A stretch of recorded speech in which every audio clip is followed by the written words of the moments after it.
श्री गुरुदेव दत्त. श्रीपादराजम शरणं प्रपद्ये. श्रीपाद श्रीवल्लभ चरित्रामृत अध्याय 6वा, पान क्रमांक 46. गोकर्ण महाबळेश्वर हे परमेश्वराचे आत्मलिंग आहे. त्याच्या केवळ दर्शनाने मुक्ती साध्य होते. तसेच श्रीशैल्याच्या दर्शनाने सुद्धा मुक्तीचे फळ प्राप्त होते. येथील मल्लिकार्जुनास शक्ती संपन्न करण्याचा संकल्प आहे. तुम्ही सत्यऋषी आहात. मी यतीच्या रूपात होतो तेव्हा आईने मला नमस्कार केला. त्यामुळे मी अल्पायुषी होणार असे माझे मत होते. परंतु आईने मला श्रीपाद रूपात नमस्कार केला म्हणून मी अल्पायुषी होणार नाही असे आपण म्हणालात. तेव्हा आपल्या दोघांचेही म्हणणे खोटे होऊ नये म्हणून मी केवळ 16 वर्षेपर्यंत तुमच्या घरी राहण्याचे ठरवले आहे. संसार बंधनातून मुक्तीची इच्छा करणाऱ्या मुमुक्षूंना अनुग्रह देण्याचे कार्य पुढे आहे. संसार बंधनातून मुक्तीची इच्छा करणाऱ्या मुमुक्षूंना अनुग्रह देण्याचे कार्य पुढे आहे. इथे थोडं आपल्याला विचार करणं संभवतं. कशाला संसार म्हणायचा, कशाला बंधन म्हणायचं, मुक्ती म्हणजे नक्की काय, तिची इच्छा धारण करणाऱ्यांना मुमुक्षू म्हटलं आहे. आणि मग त्या असं जर अवस्थेत कोणी असेल तर त्यांना अनुग्रह देण्याचं कार्य पुढे आहे. पण मग अनुग्रह देणं म्हणजे काय, संसार आधी कशाला म्हणायचा. आणि मला एका मोठ्या व्यक्तीने सांगितलं होतं की अरे संसार संसार म्हणजे काय, संसार सोडायचा आहे म्हणजे काय, पंचेंद्रिय हाच संसार आहे म्हणे. आणि हा पंचेंद्रियांचा पसारा आवरला की संसार आवरला म्हणे. मग ह्या पंचेंद्रियाच्या बंधनातून मुक्ती आहे ना, का आणखीन काही वेगळी मुक्ती आहे? नक्की आपण कुठल्या बंधनात अडकलोय? ह्या 5 इंद्रियांच्या बंधनातच आहोत ना. तो जीवात्मा कुठल्या बंधनात अडकलेला आहे? डोळे, कान, नाक, काय त्वचा, जिव्हा, का आणखीन कुठलं बंधन आहे? हे जर ॲब्सेंट असतील तर कुठलं बंधन असेल का? पण मग ते असताना सुद्धा मुक्त होता येतं का? कासव जसं आपले पाय आतमध्ये ओढून घेतं, पाय असतात पण पायाचा तो वापर करत नाही, अशी एक स्थिती असते. मग इंद्रिय आहेत पण इंद्रियांचा वापर होत नाही आहे, अशी स्थिती जर असेल तर तिला संसारात बंधनातून मुक्ती म्हणायची का? इंद्रियांचं असणं गैर नाही आहे, पण इंद्रियांची आसक्ती किंवा इंद्रियांमाध्यमातून विषयोपभोगाची आसक्ती हे बंधन आहे का? तोच संसार आहे का? मग आसक्ती हा संसार आहे का इंद्रिय हा संसार आहे?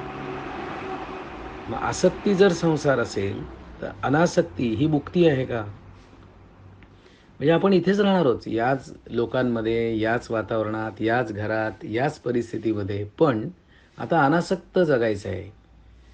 डिटॅचमेंट संभवती आहे आणि मग त्याला मुक्ती म्हणायची आहे का? मग अशी ज्यांची इच्छा आहे की ह्या संसार बंधनातून मुक्त व्हावं, मग अशा लोकांना मुमुक्षू शब्द वापरला आहे. मग संसार बंधनातून मुक्त व्हावंसं का वाटतं? की पुन्हा पुन्हा त्याच त्याच गोष्टी करून काही हाती लागल्यासारखं वाटत नाही. गौतम बुद्ध आणि महावीर यांनी एक प्रक्रिया त्यांच्या काळात सुरू केली होती असं ऐकलं आहे. त्याला जातीस्मरण असा शब्द होता. मग त्या प्रक्रियेतनं जाणाऱ्यांना त्यांचे मागचे जन्मचं स्मरण व्हायचं. आणि अनेक जन्मांचं जर स्मरण झालं तर हा जन्मसुद्धा कसा व्यर्थ आहे हे लक्षात येतं. कारण हीच गोष्ट मी इतक्या वेळा केली आहे. प्रत्येक गोष्ट अनेक वेळा करून सुद्धा काही घडलेलं नाही, काही झालेलं नाही. हे जाती स्मरण, म्हणजे ती व्यर्थता लक्षात आली की संसाराची व्यर्थता लक्षात आली का? आणि मग आता ह्यातनं मुक्ती हवी. आता नको आहे हे मला पुन्हा पुन्हा तेच तेच, पुन्हा पुन्हा तेच तेच. आणि तेच तेच करून काय होणार आहे? म्हणजे रिपिटेशननी मुक्ती आहे का? सायक्लिक प्रोसेसनी मुक्ती आहे का? चक्राकार गती आहे ती. पुनरपि जननम पुनरपि मरणम. मग ह्या चाकाच्या गतीतून, ह्या चाकातून बाहेर कधी पडणार? हे केव्हा जाणवणार आहे? जेव्हा वारंवारिता लक्षात येईल. अरे पुन्हा पुन्हा हेच केलंय तरी काही फरक नाही पडला, काही जीवनात घडलं नाहीये, अजून तेच चाललंय, मग किती वेळा करायचं? आणि मनाला तेच तेच पण आवडत असतं.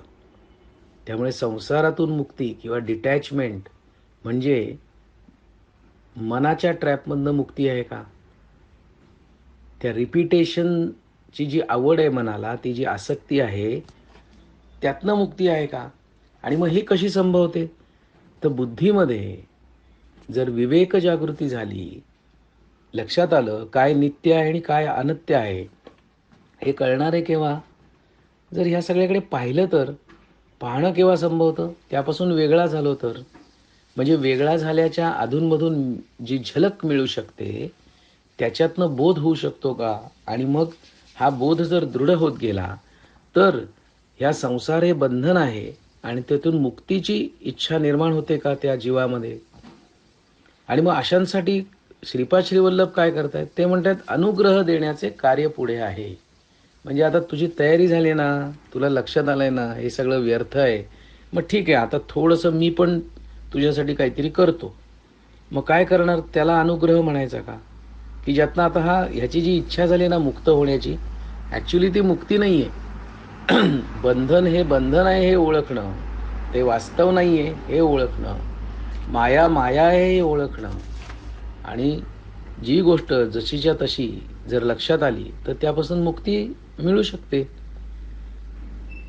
ज्या गोष्टीचा आपण पूर्ण स्वीकार करू, तिचं अस्तित्व मान्य करू, त्यापासून आपण मुक्त होऊ शकतो का? हा सिद्धांत इथे आहे का? मग कोण अनुग्रह देणार आहे? अनुग्रह देणारा दुसरा कोणी? आणि मुमुक्षू असं आहे का त्या मुमुक्षूला त्याच्या मूळ अस्तित्वाची, मूळ स्वरूपाची जाणीव होणं हाच अनुग्रह आहे.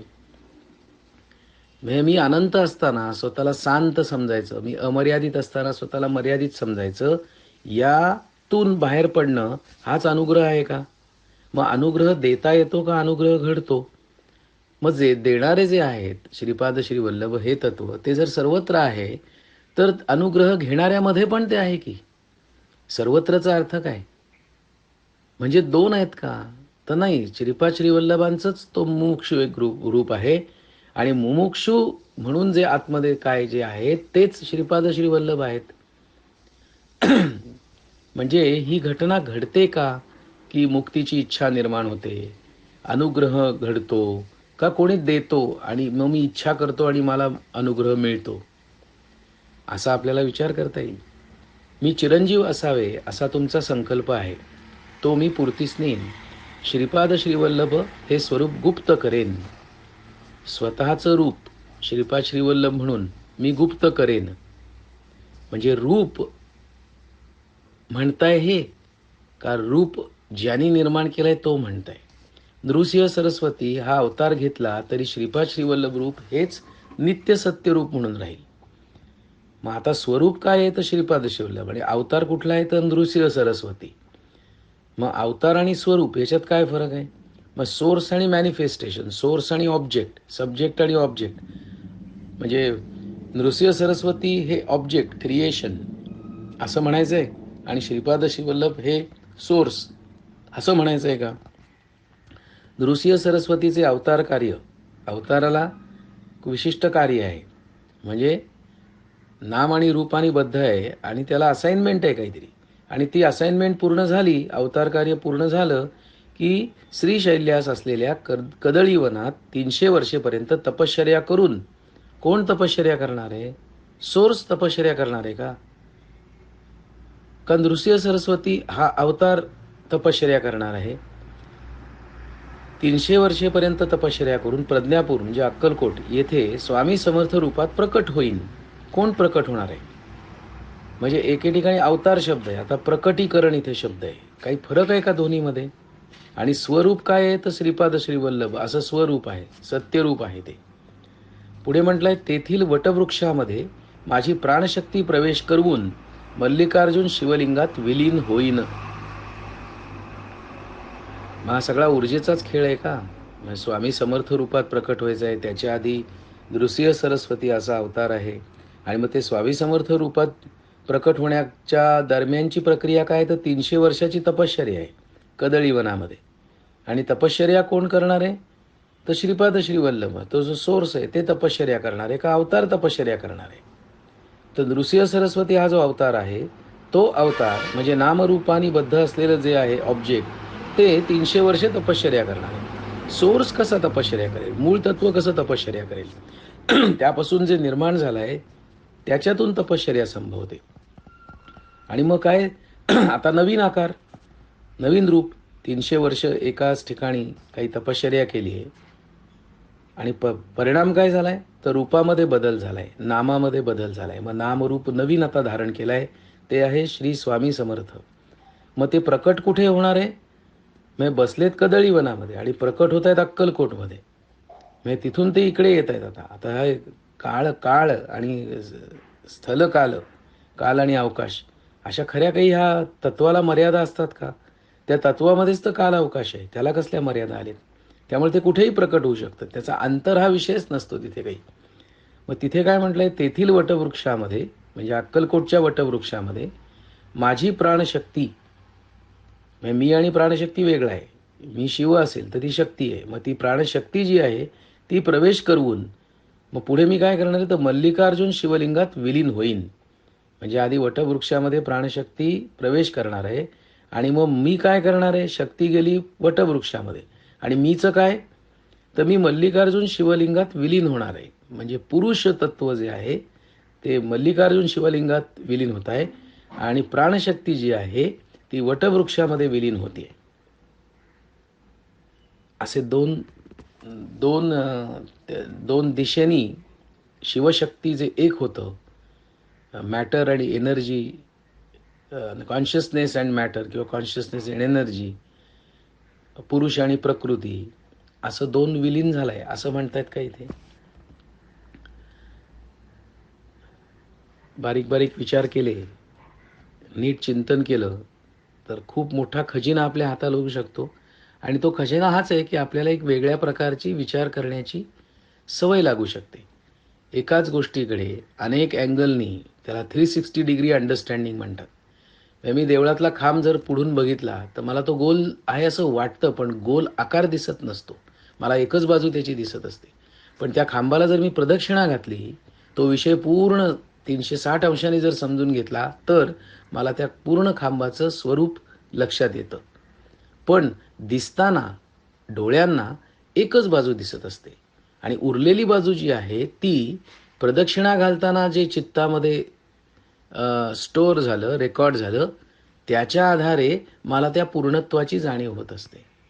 कारण डोळ्यांच्या मर्यादा पाहता, इंद्रियांच्या मर्यादा पाहता पूर्ण सत्य या इंद्रियांनी जाणवणं शक्य नाही आहे. कारण प्रत्येक इंद्रियाला मर्यादा आहेत. मग अशा मर्यादित शक्ती असलेल्या, क्षमता असलेल्या इंद्रियांनी ते परमतत्व जाणता येईल का, असा आपल्याला विचार करता येऊ शकतो. हा विचार करण्यासाठी आणि स्वचं रहस्य आत्मज्ञान होणं हे आपल्या बाबतीत संभवावं यासाठी श्रीयुत दत्तात्रयांना शरण जाऊया. श्रीपादराजं शरणं प्रपद्ये.